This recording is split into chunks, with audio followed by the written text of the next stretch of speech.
Okay, listen everyone. Yesterday we have done two topics. हमने water से acid बनाया, ये हाइड्रोजन बनाई है, और HCl और H2SO4 से हमने क्या बनाया बच्चे? हाइड्रोजन।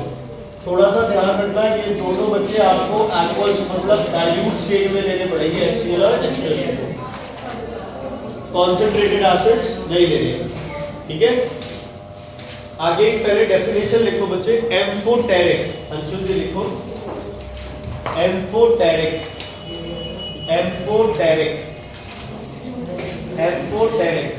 लिखो बेटा amphoteric.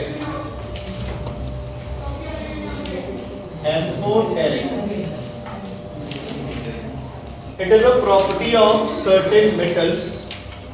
It is a property of certain metals. Property of certain metals.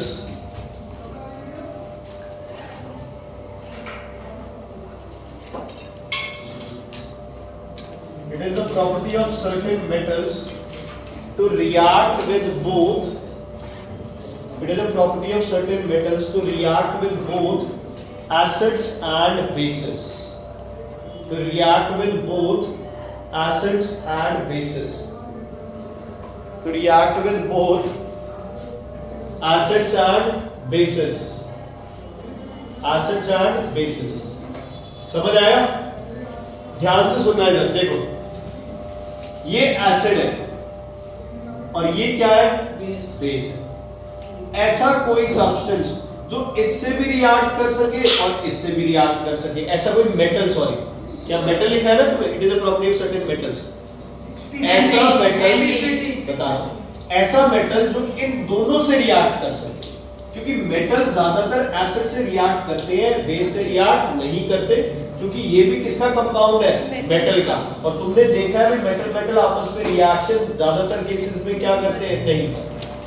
तो इसमें आपके पास एग्जांपल बनते हैं तीन। सबसे पहले zinc, aluminium and magnesium. Magnesium भी तो आ सकता है। मैग्नीशियम नहीं आता बच्चे, मेटल है, नहीं आता इसमें एग्जांपल में। Zinc, aluminium and lead. Zinc, aluminium and lead. तीसरा चौथा टिन हो सकता है, लेकिन हम टिन को काउंट नहीं करेंगे, टिन को काउंट नहीं करेंगे, ठीक है? अच्छा, ये पता है कौन से वाले?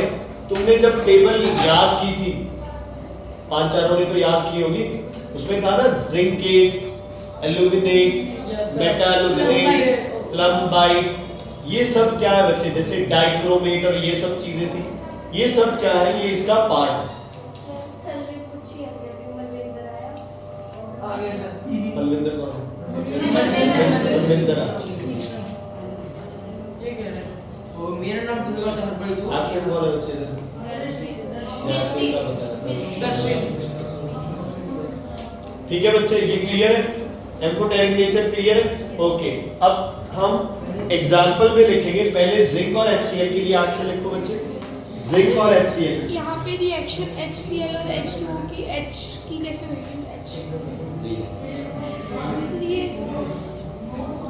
HCl और H2O की होगी? नहीं, तीन एग्जांपल है ना जिंक। नहीं, उसमें जो कल करवाए थे आप, इसमें Zn प्लस HCl कल कराया था ना, हाइड्रोजन रिलीज होती है, ZnCl2 बनता है। जो मेटल्स है वो गीले एसिड्स के साथ रिएक्ट करेंगे। सारे मेटल्स करते हैं वैसे तो, लेकिन ये वाले एसिड प्लस बेस दोनों के साथ करेंगे। चलो एक बार लिखो तो, Zn प्लस HCl क्या बनेगा? ZnCl2 plus H2। खुल रही थी इतने दिन बाद है बेटा, शादी में मिठाई नहीं थी तुम्हें? मिठाई नहीं खाई, ठीक है? ओके, Zn प्लस NaOH, ये भी आपस में रिएक्ट करते हैं। ध्यान से सुन लो Anshul, Na2 ZnO2 plus H2, sodium zincate. क्या बनाता है ये? Sodium zincate. तो क्वेश्चन आ जाए कि जिंक की ऐसी कौन सी प्रॉपर्टी है जो बाकियों से अलग है, तो आप बोलोगे इसका amphoteric nature. It can react with both acid as well as base. नहीं बनता बच्चे, जिंक सोडियम को पहली बात तो रिप्लेस ही नहीं कर सकता ना, जिंक सोडियम को कैसे सोडियम ज्यादा रिएक्टिव है। ज्यादा लिखा है ना ऊपर लाइन। ठीक है अंश, क्लियर है बेटा? क्या होता है कैसे कहा भी है डीकंपोजिशन, कॉम्प्लिकेशन। डिस्प्लेसमेंट भी नहीं कह सकते इसको प्योरली आप। वैसे तो आप यही है कि इसने हाइड्रोजन गैस इसमें से रिलीज करा दी है। इसमें वो ना? न्यूट्रलाइजेशन रिएक्शन है। कौन सा वाला? ये पार्ट तो डिस्प्लेसमेंट का ही आता है, यहाँ से हाइड्रोजन को इसने निकाल दिया था हाइड्रोक्साइड वाले पार्ट से। अगली रिएक्शन लिखो एक और, Pb प्लस HCl क्या बनेगा? PbCl2 plus HCl2। Very good, PbCl2 plus H2। कल टेस्ट है ना तुम्हारा करंट इलेक्ट्रिसिटी,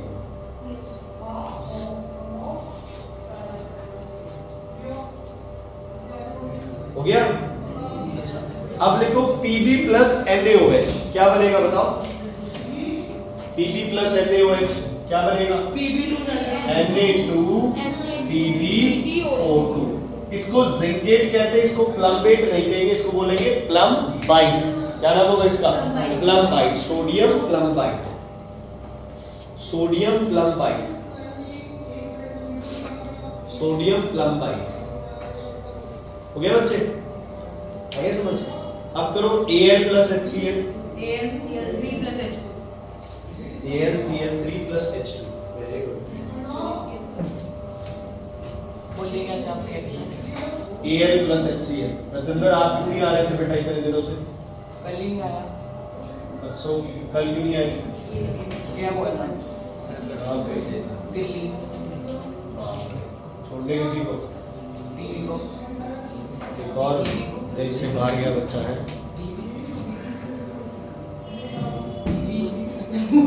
और क्या है बात? करण भी कनाडा गए हैं? कनाडा गए? ग्रेजुएशन हो गई ना करण की?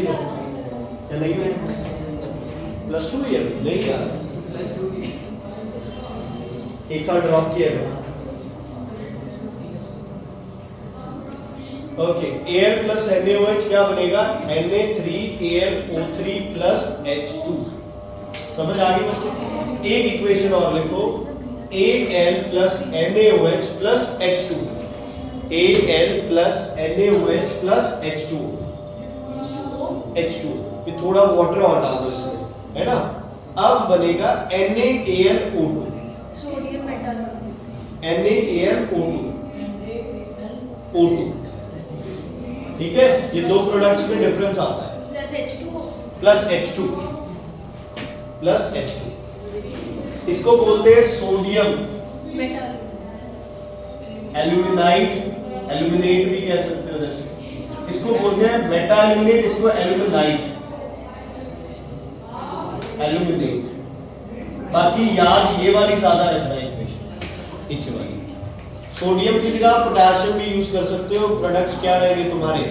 सिर्फ सोडियम की जगह पोटेशियम आ जाएगा, बाकी क्या रहेंगे? सेम। ठीक है, क्लियर है? पिछला इसको इसको नाइट बोलते हैं, इसको नेट बोलते हैं। एल्यूमिनाइट, एल्यूमिनेट।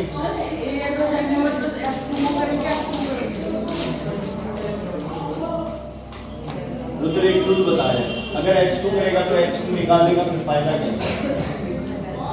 ठीक है, ये कौन सा नेचर है? एम्फोटेक।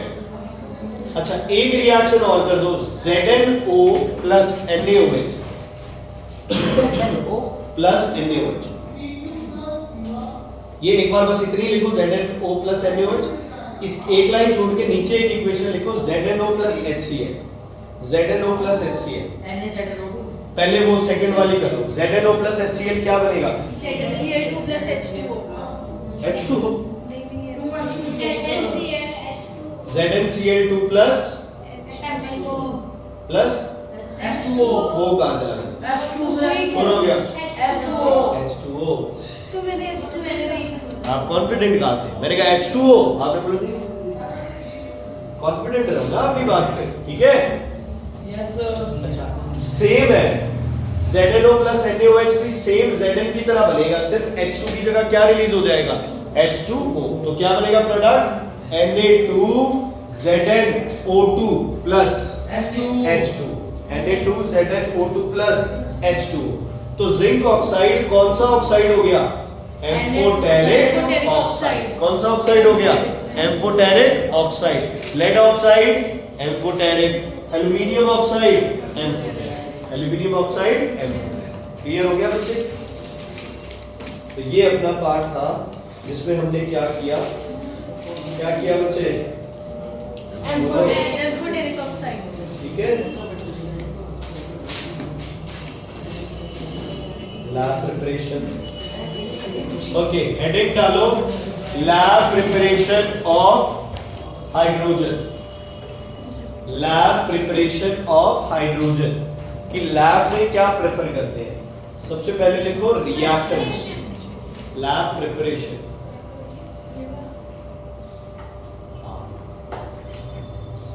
डायग्राम वगैरह तो नहीं आएगा, सिर्फ मैं आपके डायग्राम कॉपी लाके दूंगा, मतलब डायग्राम बनाना नहीं आएगा बच्चे, डायग्राम बेस्ड 14 क्वेश्चंस में पढ़ेंगे। लेबल लिखो बच्चे, लंबा वाला मतलब लैब में कैसे बनती है, क्या प्रेफर करोगे? Lab preparation for hydrogen. Lab में हाइड्रोजन कैसे बनाई जाती है वो हम करेंगे। नेचुरल गैस है, मतलब पहले से एग्जिस्ट नहीं करती है किसमें, एटमॉस्फेयर में। तो एनवायरनमेंट में हाइड्रोजन के साथ और कितनी चीजें हैं, तो फिर हाइड्रोजन बनाई की जाती फिर है, हम बनाई की environment जाती में है, होती है, वो नेचुरली होती है, मिक्स में तो उसमें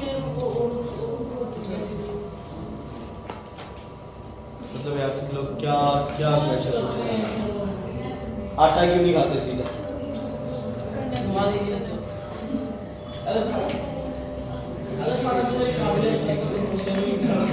साग घर पे लाके उसे उबाल के इतना मत्था क्यों मारते हो, सीधा खेत का एड्रेस पूछ लिया करो, सब्जी वाले जब आ जाएंगे चराया करो। आपसे पूछना है बेटा एयर के अंदर हाइड्रोजन प्रेजेंट है, लेकिन वो हाइड्रोजन यूजेबल नहीं है ना, क्यों, क्योंकि उसको ठंडा करना पड़ेगा। पहले नाइट्रोजन निकालोगे एयर से, फिर ऑक्सीजन निकालोगे, कार्बन डाइऑक्साइड निकलेगी, बाकी बहुत सी गैस निकलेगी, तब जाके हाइड्रोजन बनेगी। और यहाँ क्या करना है, एक मेटल को एसिड के साथ रिएक्ट कराना है, ठीक है। ओके, सबसे पहले लिखो रिएक्टेंट। रिएक्टेंट में लिखो सबसे पहला reactant granulated zinc, granulated zinc, granulated zinc, zinc consisting copper as a catalyst. Granulated zinc means zinc consisting of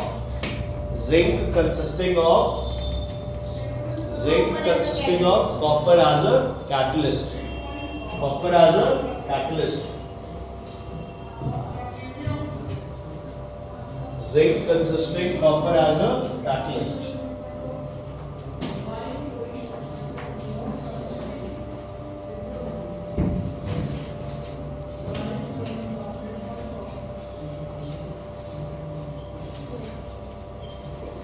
यहाँ पे हम क्या डालेंगे, ग्रैनुलेटेड जिंक। क्या डालेंगे यहाँ पे हम, ग्रैनुलेटेड जिंक। ओके, उसके बाद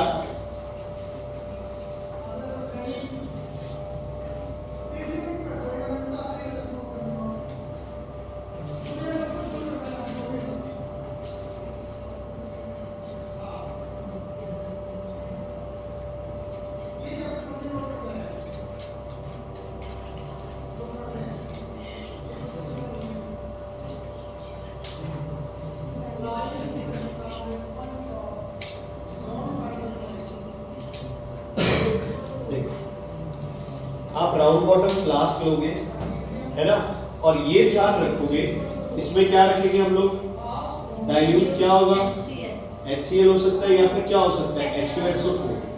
HCl के कंपैरेटिवली हम H2SO4 प्रेफर करते हैं, क्योंकि H2SO4 इज नॉन वोलेटाइल, उड़ता नहीं है। HCl जो है ना, उसको नॉर्मली आप रख दोगे, कंटेनर खुला छोड़ दोगे, तो HCl की क्या बन जाएगी, वेपर्स बन जाएगी। क्या बन जाएगी, वेपर्स बन जाएगी। ये बनाना नहीं है बेटा, ये सब बना हुआ है तुम्हारे पास, ये आएगा तो। अच्छा, पहला रिएक्टेंट हो गया। सेकंड रिएक्टेंट लिखो dilute H2SO4, dilute H2SO4।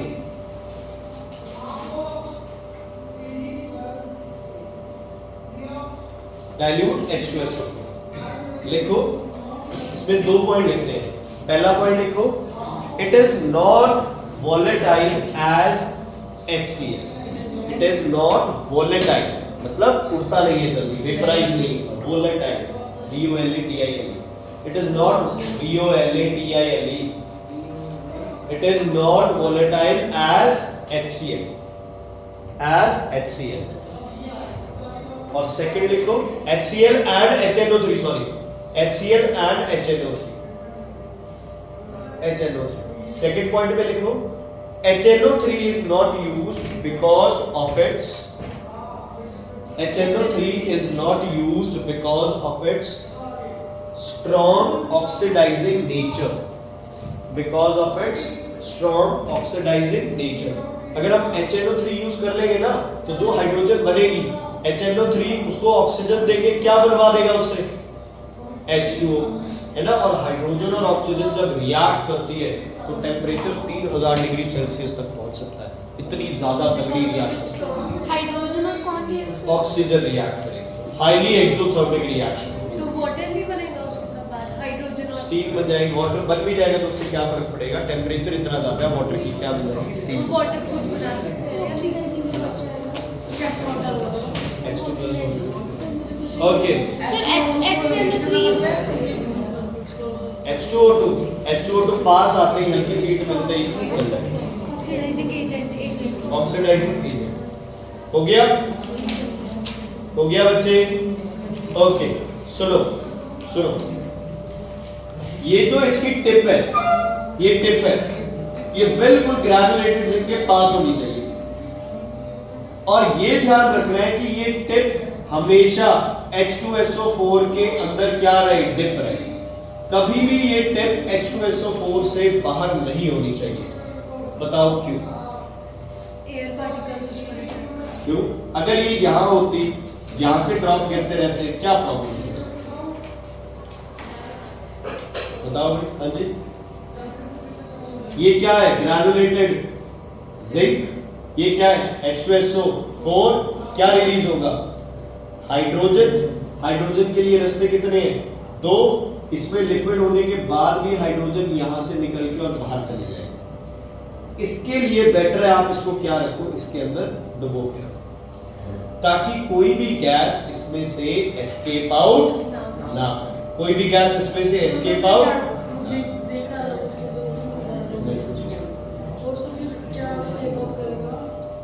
Hydrogen जो बनेगी वो यहां से निकल जाएगी। कैसे बनेगा? जिंक प्लस H2SO4, समझ आ गई? तो H2SO4 जब आप डालो तो आपको ध्यान ये रखना है कि ये ट्यूब बिल्कुल यहाँ नीचे, थोड़ा बहुत डालोगे तो पहले तो हो सकता है निकल जाए, लेकिन उसके बाद नहीं निकलनी चाहिए। ये वाली ट्यूब ऊपर रहेगी, तो अब जो भी यहाँ से हाइड्रोजन गैस बनेगी वो इस ट्यूब से क्या करेगी, बाहर आने की कोशिश करेगी। ये समझ आ गया बच्चे इतनी बात? ठीक है। तो अगर क्वेश्चन आ जाए why the tube should be dipped completely in H2SO4, आप क्या लिखोगे, so that the H2O may not escape from the funnel, Thissell funnel बोलते हैं, may not escape from the funnel। ये क्वेश्चन बुक में दिया हुआ है। ये the end of the Thissell funnel should be dipped under acid so as to prevent gas from escaping through the Thissell funnel। क्या बोलते हैं इसको, Thissell funnel। क्या बोलते हैं इसे, Thissell funnel। क्लियर है बच्चे? अब यहां हमें क्या मिली, हाइड्रोजन गैस। ओके, अब मेरे पास मान लो एक कंटेनर है, बनाना नहीं है, मान लो मेरे पास ये कंटेनर है,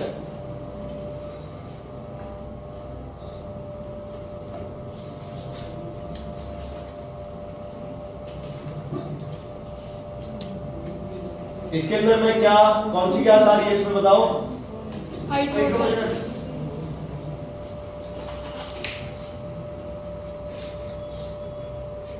ठीक है, हाइड्रोजन गैस चले जाओ सर।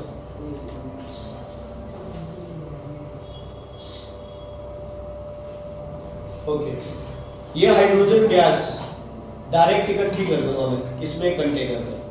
ठीक है, कंटेनर में इकट्ठी करूंगा तो अगले दिन यहाँ पे मेरी फोटो लगी होगी और उस पे हाथ चढ़ा होगा।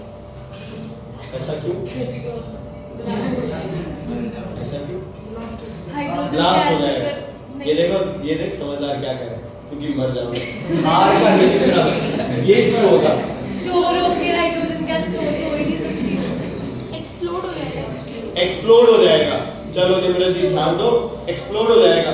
थोड़ा सा दिमाग लगाओ कि एक्सप्लोड क्यों हुआ? हीट कहाँ है? ठंडी कर लो इसको। हाईली रिएक्टिव होती है किसके साथ? मेटल्स। आउटसाइड एनवायरनमेंट तो दिया ही नहीं, बंद कर दिया इसको। एयर तो होगी कुछ, क्यों? सारे ये एयर से भरा होगा। किससे भरा होगा? ये एयर से भरा होगा। एयर में कौन होगी? ऑक्सीजन। ऑक्सीजन और हाइड्रोजन बहुत विगरसली रिएक्ट करके क्या बनाएंगे? और अगर वैक्यूम में रखती है इसमें एनवायरनमेंट में ऑक्सीजन और हाइड्रोजन की रेशियो जो है बच्चे वो बहुत ज्यादा डिफरेंस है। हाइड्रोजन ना के बराबर है, प्लस जो नाइट्रोजन प्रेजेंट है वो हाइड्रोजन और ऑक्सीजन को रिएक्ट करेगा। बहुत कम है ही नहीं, बहुत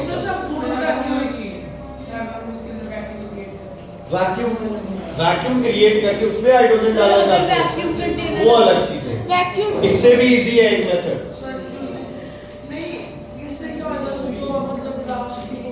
मैं आपको यही एक्सप्लेन कर रहा हूं कि आप जो भी आपके पास ये कंटेनर होगा बच्चे, आप ट्राई क्या करोगे कि इसके अंदर एयर कहीं भी ना हो। हाइड्रोजन का ऑक्सीजन के साथ कांटेक्ट क्या ट्राई करेंगे हम? कहीं भी ना हो, क्योंकि अगर इन्हें हल्की सी भी फ्लेम मिल गई, किसको? हाइड्रोजन और ऑक्सीजन को, और यहाँ प्रेशर बढ़ता रहेगा, ज्यादा प्रेशर लगाने की वजह से भी हाइड्रोजन और ऑक्सीजन क्या कर सकते हैं? ब्लास्ट। एक सिंपल सुन लो, जैसे वेल्डिंग नहीं होता है, वेल्डिंग होती है ना, वेल्डिंग में क्या होता है? दो गैसेस होती है ना, गैस वेल्डिंग जैसे दो गैसेस आती है, दो गैसेस जब एसिटिलीन और ऑक्सीजन मिक्स होते हैं तो क्या होती है? एक फ्लेम बनती है। वो फ्लेम मेटल तक को पिघला सकती है। किसको पिघला सकती है? मेटल तक को, मेटल को कट कर सकती है, वो बड़ी बड़ी रॉड्स को। उससे भी ज्यादा डेंजरस है ये हाइड्रोजन और ऑक्सीजन की। फिर ये क्यों नहीं यूज करते? ते कौन कह रहा नहीं करते? करते हैं, हाँ, वेल्डिंग में यूज करते हैं, कटिंग में यूज करते हैं। हाँ जी, यार तुम लोग ये क्यों सोच रहे हो कि पानी बना लेगा तो आग खत्म हो जाएगी? पानी का टेम्परेचर ज्यादा हो जाएगा, स्टीम बन जाएगी उसकी। समझ आई? तो हम क्या करते हैं? अगर वैक्यूम कंटेनर में रखते हैं बेटा इतना औखा करना ही क्यों है? हाँ जी सर, अगर हम लो प्रेशर या वैक्यूम क्रिएट करेंगे फिर कर सकते हैं, बट मैं क्या, बट आप ऐसा करेंगे क्यों? अपने करने क्यों है? अच्छा, यहाँ वैक्यूम कर दिया तो हाँ वैक्यूम हो गया तो एसिड निकालिए जान से, वैसे तो एयर है, बट फिर भी वो इतना पंगे क्यों लेने? हम क्या करेंगे?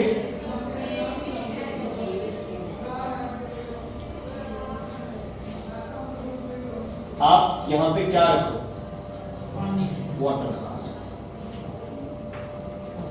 और बहुत कम क्वांटिटी किसकी रखो यहाँ पे? एयर तो होगी ना, थोड़ी बहुत तो एयर रहेगी, है ना, रहेगी ना थोड़ी बहुत एयर, बाकी कोई चक्कर नहीं। अगर आप जैसे वो पता है तुम्हें कौन सा किया था अपन एक्सपेरिमेंट, बैरोमीटर वाला, याद है? आप क्या करो, एक तरफ को पानी से भर लो, है ना, एक तरफ को क्या करो? पानी से भर लो, एक टेस्ट ट्यूब ऐसे रख लो, ये ट्यूब इस टेस्ट ट्यूब के अंदर यहाँ कनेक्ट हो जाएगी बिल्कुल, है ना, और आप इसको धीरे से पानी के अंदर क्या करो? छोड़ो। अब हम लोग क्या नोटिस करेंगे कि इस पानी के अंदर क्या बनने स्टार्ट हो जाएंगे? ये बबल्स किस गैस के हैं? हाइड्रोजन। और यहाँ आपके पास सारी की सारी कौन कलेक्ट हो जाएगी? हाइड्रोजन। इससे ये भी पता चलता है कि हाइड्रोजन पानी के अंदर क्या है? इनसॉल्यूबल। क्या है पानी के अंदर? इनसॉल्यूबल। ठीक है, तो एयर टाइट क्यों रखना है इसमें? Because in air what is present? Oxygen, and oxygen and hydrogen they react explosively and vigorously.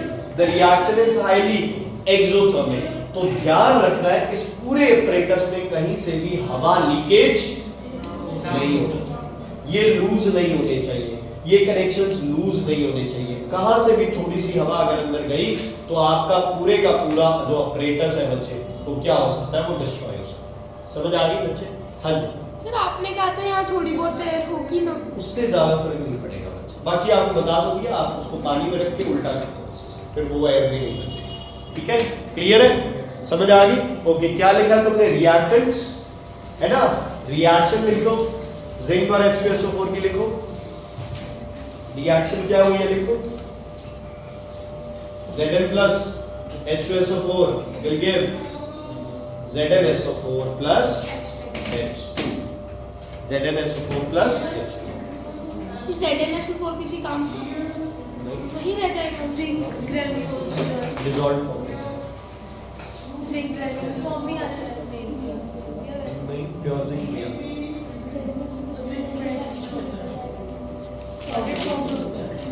सफेद पाउडर आता है, उसके रिबन्स आ जाते हैं, पॉइजनस भी होता है जिंक। मेटल शॉप से लेते हैं और जिंक की कोटिंग भी करते हैं, पेंट करते हैं। हाँ जी बच्चे, हो गए? ठीक है, ठीक है, इसको क्या रखना है? डिप, ताकि हाइड्रोजन क्या ना करे, एस्केप। उसके बाद इसको क्या करना है? एयर टाइट, ताकि हाइड्रोजन ऑक्सीजन के साथ रिएक्ट ना कर सके, रिएक्ट ना कर सके। Is it clear? अच्छा, एक दो प्रिकॉशन और है। There should not be any flame, क्यों? Because hydrogen is highly combustible. Okay, उसके बाद एयर टाइट हो गया, फिर सल्फर हो गया, ये सब। ठीक है, क्लियर है बच्चे? ओके, अब लिखो कलेक्शन, कलेक्शन, कलेक्शन। हाइड्रोजन पानी से भारी है या हल्की? ये तो सिंपल सी बात है, भाई एक गैस है, एक क्या है? लिक्विड है, तो ऑब्वियसली उसकी डेंसिटी क्या है? ज्यादा है। तो जब हाइड्रोजन आई तो लिक्विड धीरे धीरे क्या जाने लगेगा? नीचे, क्योंकि हाइड्रोजन कहाँ भरी जाएगी? ऊपर। तो इसको क्या बोलोगे? Downward displacement of water. क्या बोलोगे इसे? Downward displacement of water. तो कलेक्शन का लिखो, by downward displacement of water as it is lighter and as it is downward displacement of water, by downward displacement of water, by downward displacement of water, as it is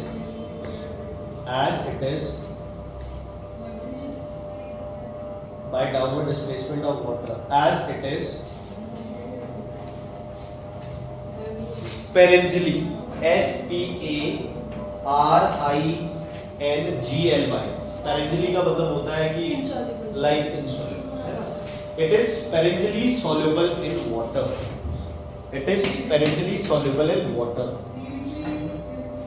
Sparingly soluble in water. RINGL।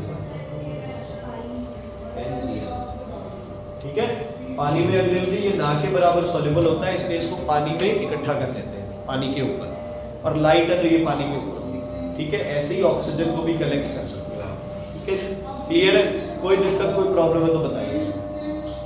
हो गई collection, precautions पता चल गए तुम्हें, है ना? Flame वगैरह नहीं लेके आनी है। ठीक है, कलेक्शन हो गई, कलेक्शन हो गई, ये हो गया।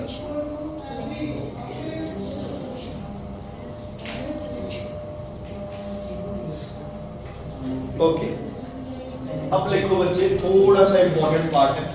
अब लिखो impurities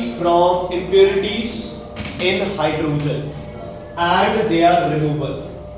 Impurities in hydrogen and their removal. Impurities in hydrogen and their removal. सबसे पहली impurity है आपके पास वाटर और मॉइस्चर। जो हाइड्रोजन आपने बनाई है, उस हाइड्रोजन के अंदर थोड़ा सा पानी है, मतलब ये हाइड्रोजन मॉइस्ट हो सकती है, इसमें मॉइस्चर है हल्का सा। बताओ भी पानी को कैसे निकाला जाए हाइड्रोजन से? इलेक्ट्रोलाइसिस, हीट करके। देखो कितना समझदार बच्चा है। Electricity pass. तो लाइट Electricity पास। लाइट क्या है ऊपर आ जाएगा। कुछ वाटर वेपर साथ मिक्स रहेगी। ड्राइंग एजेंट भूल गए सब? कहता टेढ़ा कर दो, पानी बाहर आ जाएगा। ये सत्ता के वाले कर सकते हैं ऐसे। ये भी तो अपने साथ रिलेटेड है कहीं ना कहीं से, कुछ जीन तो इसमें भी होंगे ना सिता के डाले। हाँ जी, ड्राइंग एजेंट, डिहाइड्रेटिंग एजेंट भूल गए, किस दिन काम आएंगे? H2O अगर रिमूव करना है तो आप क्या यूज करो? Concentrated sulphuric acid. कौन सा एजेंट है ये? Drying agent. कौन सा एजेंट है ये? Drying agent. क्यों? Because H2SO4 will not react with hydrogen। लिखो।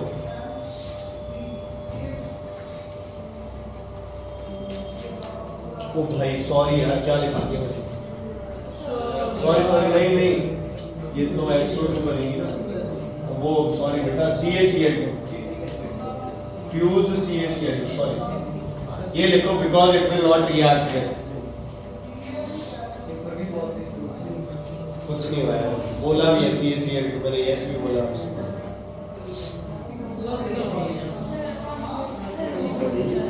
वो सेम लिखना है, because it does not react with hydrogen.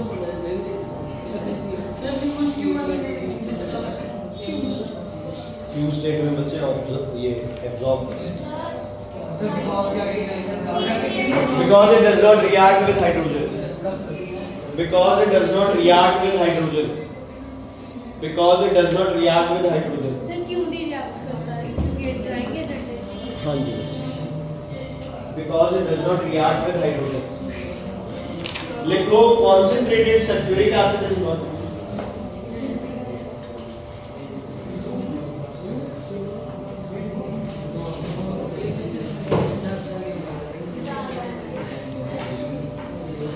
लिखो concentrated sulfuric acid is not used because it reacts with hydrogen gas। Concentrated sulfuric acid, concentrated H2SO4 is not used because it reacts with hydrogen gas। Reacts with hydrogen gas। सब लिख रहे हैं आप भी ऐसे क्या concentrated sulfuric acid is not used because hydrogen reacts with concentrated sulfuric acid। Reaction लिखो H2 plus H2SO4। लगाओ दिमाग, क्या होगा? कुछ ना कुछ जरूर बनेगा, आप दिमाग लगाओ क्या बनेगा। H2 plus H2SO4 लिखो बच्चे, बनेगा H2 plus H2SO4, देखो क्या बनेगा? H2 plus H2SO4। H2S plus SO2 plus O2।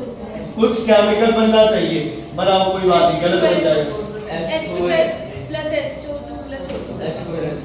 H2S plus SO2 plus H2O, बोलो। H2S तो बनेगी बनेगी। इससे बनता है बच्चे H2O plus SO2।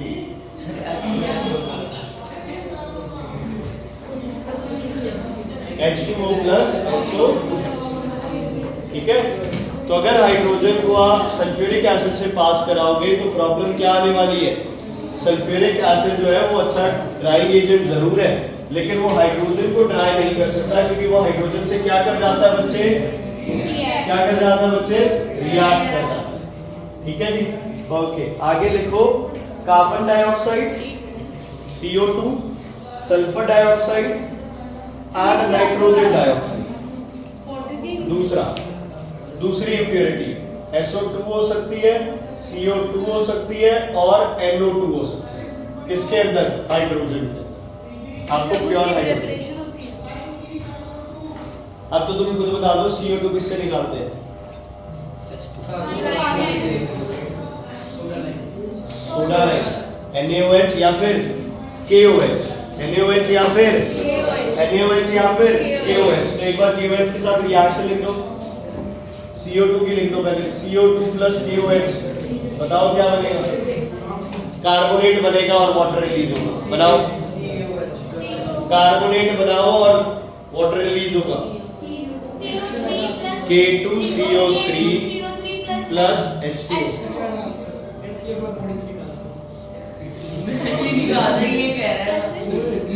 K2CO3 plus H2O। हो गया बच्चे? Is it clear? ठीक है। अच्छा, अब अपने आप लिखना SO2 plus KOH हो जाए तो K2SO3, C की जगह S हो जाएगा और SO2 plus KOH, SO2 plus KOH क्या बनेगा? K2SO3, K2SO3 plus H2। हाँ, NO2 के साथ भी कर दो, NO2 प्लस KOH, K2 नहीं आएगा यार, KNO प्लस H2O। एक छोटी सी प्रॉब्लम है NO2 के साथ, NO2 में दो बनेंगे बच्चे, KNO2 भी बनेगा, KNO3 भी बनेगा प्लस H2O। नाइट्राइट भी बनेगा, नाइट्रेट भी बनेगा। दोनों इकट्ठे बनेंगे। नाइट्राइट है ना, बाद में नाइट्रेट बन जाता है ऑक्सीजन थोड़ी यूज नहीं मतलब ये इकट्ठे बनते हैं। हाँ, दोनों जैसे ऐसे होता है बच्चे, देखो जैसे CO2 और H2O कार्बोनिक एसिड बना लेते हैं, SO3 और H2O सल्फ्यूरिक एसिड बना लेते हैं, SO2 और H2O सल्फरस बना सकते हैं। लेकिन NO2 और H2O है ना, ये HNO3 तो बनाते हैं, लेकिन साथ में इसकी क्या बनता है? HNO2। इसलिए इनको बहुत सारी क्या देनी पड़ती है? ऑक्सीजन, ताकि ये ऑक्सीजन से मिलके और क्या बना ले? HNO3 बना। ठीक है, नाइट्रस और नाइट्रिक इकट्ठे जाते हैं। NO2 के साथ ये तीन चीजें होती हैं। ठीक है, अगला लिखो KNO3 KNO2 प्लस H। अगला लिखो बच्चे, याद लिखो अगली भी बनेगी साथ में। फॉस्फीन। लिखो क्या है? फॉस्फीन, फॉस्फीन, फॉस्फीन पीएच से होगा, फॉस्फीन एंड आर्सीन, फॉस्फीन आर्सीन। फॉस्फीन का सिंबल है ये, आर्सीन का सिंबल है ये। स्पेल बताओ। बहुत है यार, फॉस्फीन PHOSPHIN, और कौन सी है? आर्सीन ARSIN, फॉस्फीन एंड आर्सीन। ठीक है बच्चे, इनके ये सिंबल्स है PH3 और ASH। ठीक है, दोनों में डालना है हमने यूज AgNO3। क्या यूज करना है बच्चे? AgNO3। क्या यूज करना है दोनों में? AgNO3। ओके, AgNO3 यूज करना है। क्या नाम होता है AgNO3 का? Silver nitrate. क्या नाम होगा? Silver nitrate.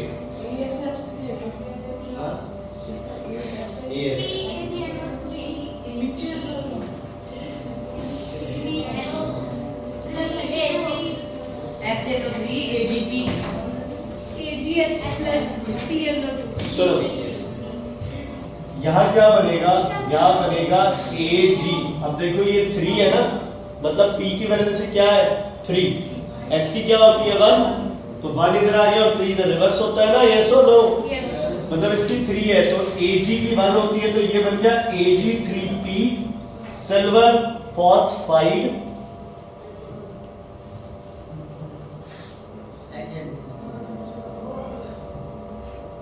लिखो।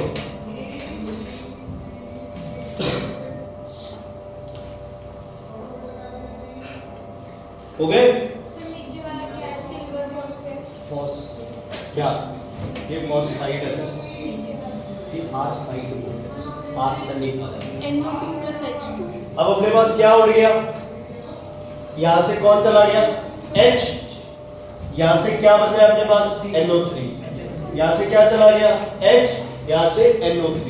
तो यहां क्या होगा? HNO3 और यहां भी क्या होगा? HNO3।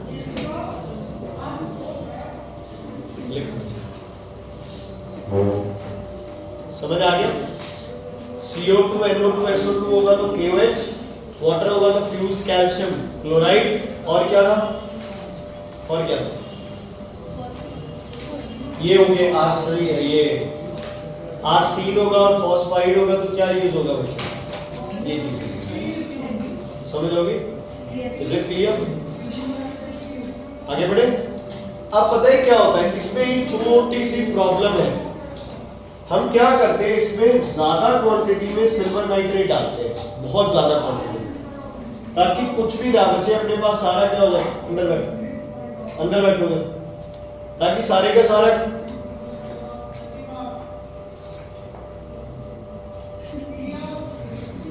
मैं देख लो बता दो।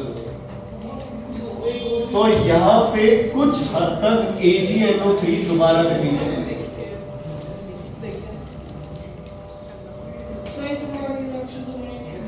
ठीक है, AgNO3 आप जितना इसमें डालते हो, सुन लो बच्चे, सर ये दोबारा से- मैं बता रहा हूँ, 6 मॉलिक्यूल्स AgNO3 के होते हैं। ये सारे के सारे 6 के 6 मॉलिक्यूल्स क्या करते हैं, टूट जाते हैं।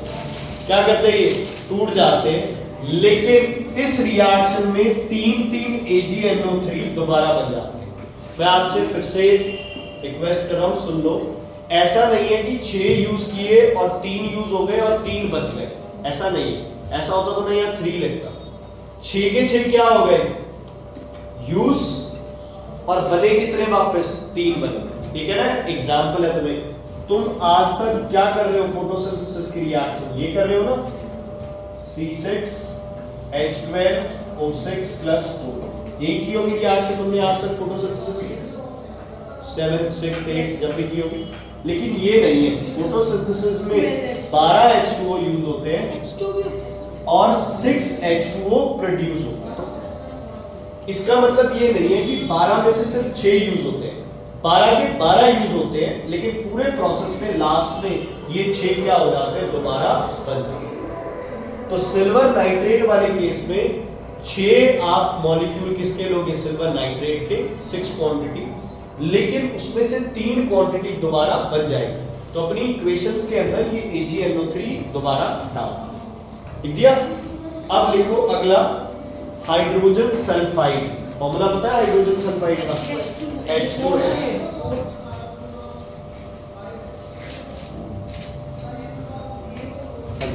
कैसी स्मेल आती है सक्षम इसमें, H2S में? Rotten egg.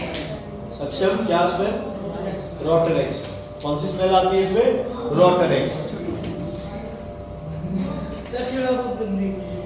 वो जो दी रोटन एक्स में बहुत गंदी होती है। आगे तुझे तेरे साथ मुझे भी आ रहा है अभी बता लगा। तो इधर आ क्यों रहा है, तो मैं यहाँ पे ये सिर्फ स्मेल बड़ी है ना, स्मेल आई ऐसे जंप करके सबको तेरे पास आ गई। चलो इसका मटेरियल लिखो, H2S है बेटा formula, hydrogen sulphide, D for down, H2S। इसमें डालना है बच्चे लेड नाइट्रेट, PbNO3। बनाओ, क्या बनाओगे इससे, PbNO3 volt. PbNO3 volt wise. Hydrogen को उड़ा दो, क्या बनेगा, PbS plus HNO3, PbS plus HNO3, H उड़ाना है ना आपने।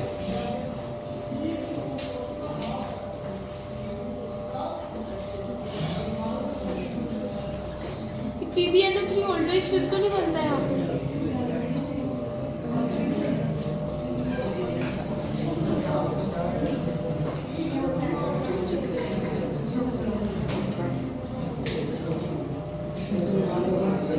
ओके, हो गया ये, इम्प्योरिटी सारी रिमूव हो गई।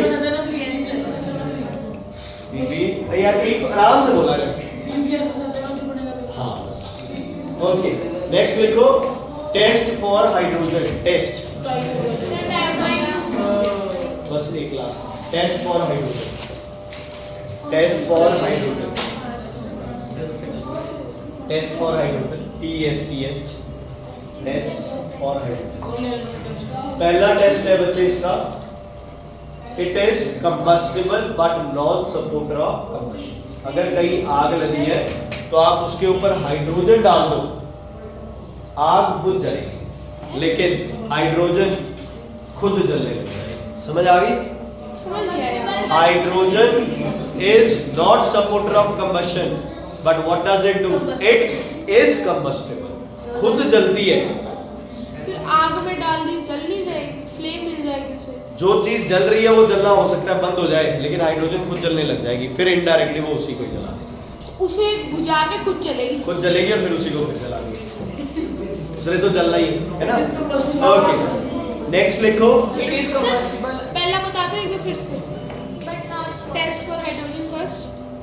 Combustible but not supporter of combustion, burns with the pale blue flame.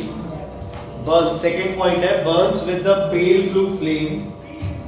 Burns with the pale blue flame and ये सेलिना वाली बुक से करवा रहा हूँ तुम्हें, ठीक है ना? Burns with the pale blue flame and with sound, pop sound. Burns with the pale blue flame and pop sound. Burns with the pale blue flame and pop sound. Pop sound पता है किसका होता है? Yes sir. वो popup वाला हाँ, popups वाला।